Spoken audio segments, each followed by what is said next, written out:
Good morning, my little book bugs. It's Miss Amanda from the Balding Library. I'm so glad that you could join me again this week for story time.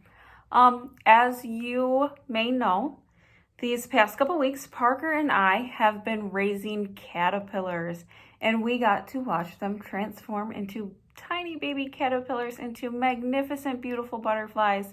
And just last week, we let them go into the wild so that they could go and eat from the flowers and maybe find more of their families and lay more eggs and create the whole new cycle over again.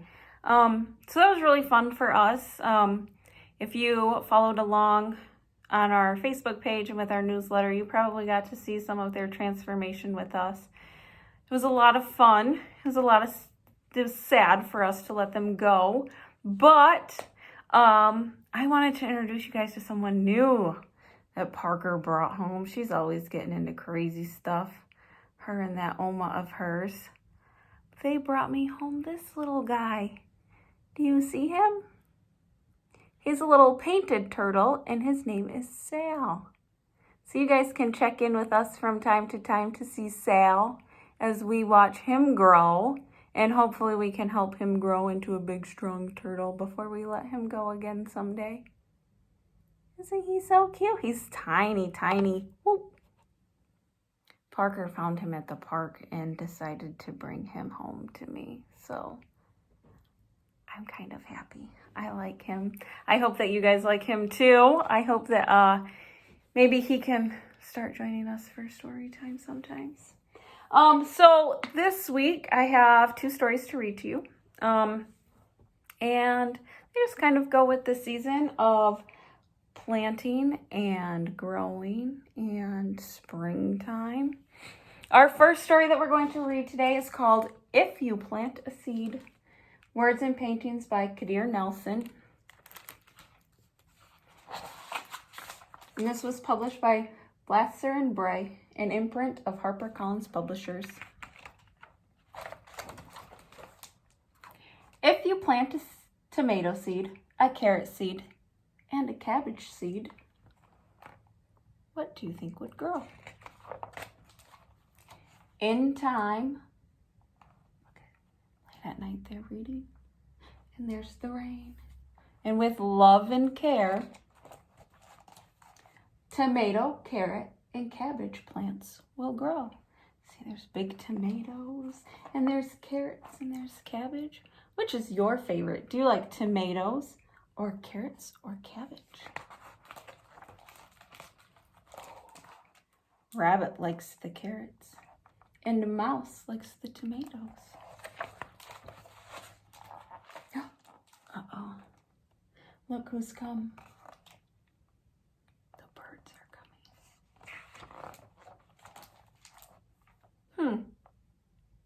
What do you think they might want?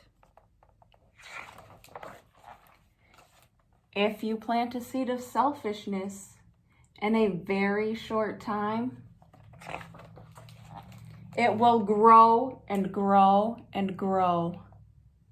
Look at Rabbit's not being very nice. He's not sharing. And Mouse isn't being very nice either. It looks like he's throwing tomatoes at the birds. Will grow into a heap of trouble. Carrot and Mouse don't look, or Rabbit and Mouse, they don't look very happy, do they? And neither do the birds. But if you plant a seed of kindness, look at Mouse.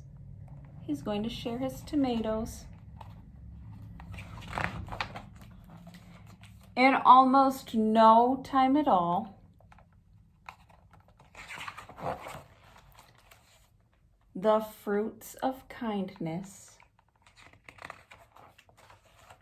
will grow and grow and grow. Wow, what do you think they could be planting now? What do you think might be growing in their garden now? Look at that. There's sunflowers and corn, and there's tomatoes and watermelon. And there's some more cabbage. And they are very, very sweet. And there's a duck and a raccoon and a rooster and a squirrel and the birds and rabbit. And they're all sharing their sweetness. The end. So you guys know that in order for our plants to grow, we need seeds and we need soil and we need sun and rain and water, and they need love and they need care. And sometimes when it gets really cold, like it did a couple weeks ago, we have to bring our plants inside so that they don't freeze and get too cold. So we have to do what's best to take care of them. However, there's also someone else that we need to help take care of all of our plants and to help them grow. And so maybe in our next story, you might know what else we might need. This story is called The Honeybee by Kirsten Hall and Isabel Arsenault.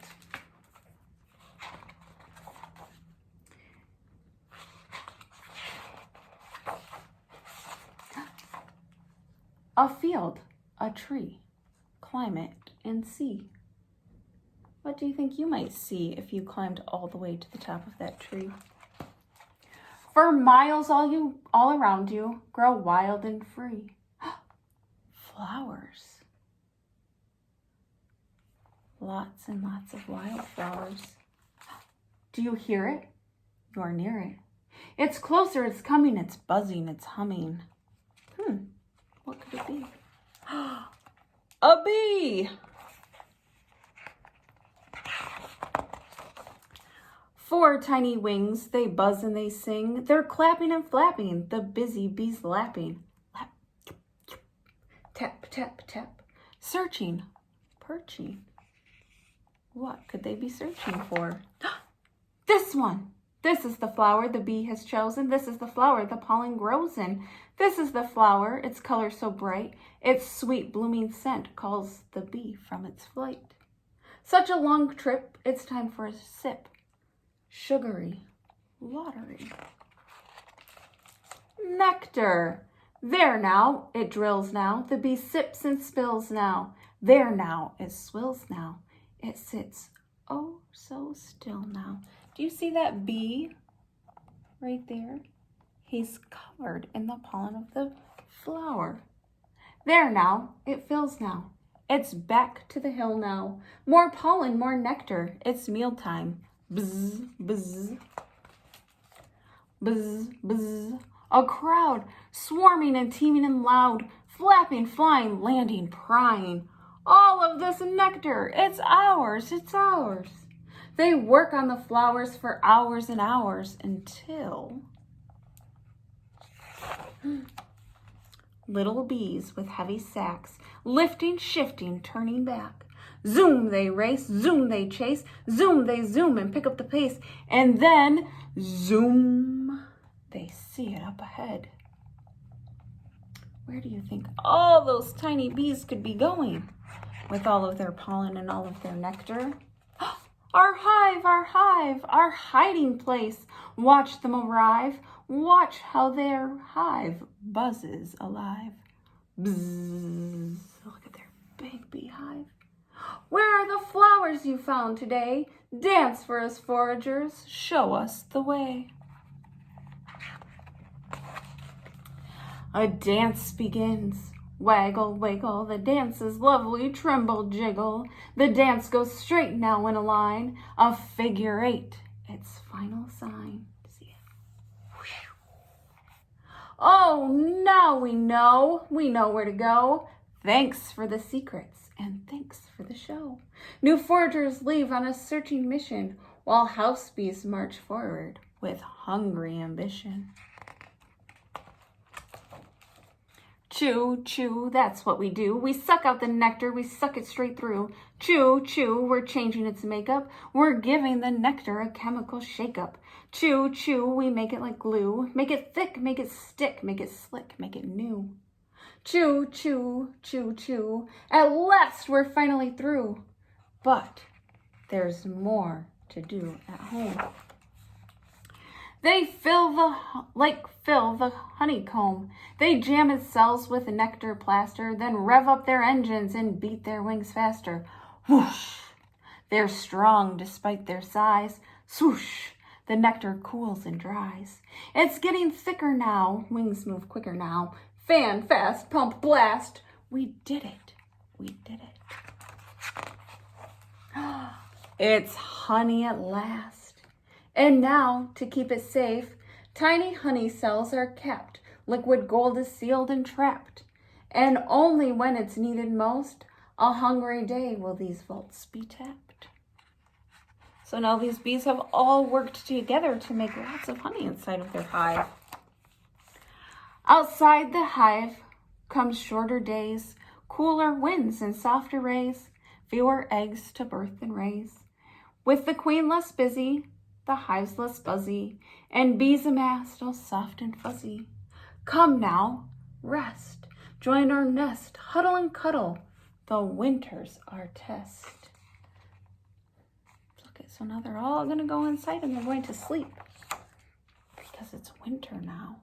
And in the winter, there's so much snow, there's no flowers and no plants for the bees. So they sleep in their hive all winter long. Pop, a bud. Drip, some mud. Creatures stir in the melting snow, and inside the hive, the bees all know. It's springtime. Life's anew. One little bee in a tree knows what to do. Watch it zoom. A field, a tree, climb it and see. From a faraway hive flew this hard-working honey sweet bee. So bees help to pollinate our flowers. When they go and they're sitting inside the flower and they're sucking up all the nectar, they're also collecting the pollen, and that's the little fuzzy stuff inside of the flowers. And when they get that on their bodies, they fly away and the pollen sprinkles off, and that's how seeds are planted from the honeybees. So if we don't have bees, we also won't have as many plants. Isn't that kind of crazy to think about? So our plants need soil, and we need seeds, and we need rain, and we need sun, and we need air, and they need love, and they need care, but they also need bees. So today, while you're out and about, I want you to stop and I want you to look at the flowers and the different parts of the flowers, and I want you to see if you can find any bees outside. And I also have a craft that I'll share in the link below. So if you sorry friends, if you try our craft today, show us pictures. We'd love to see them. Thanks guys, have a great week. Can't wait to see you next time.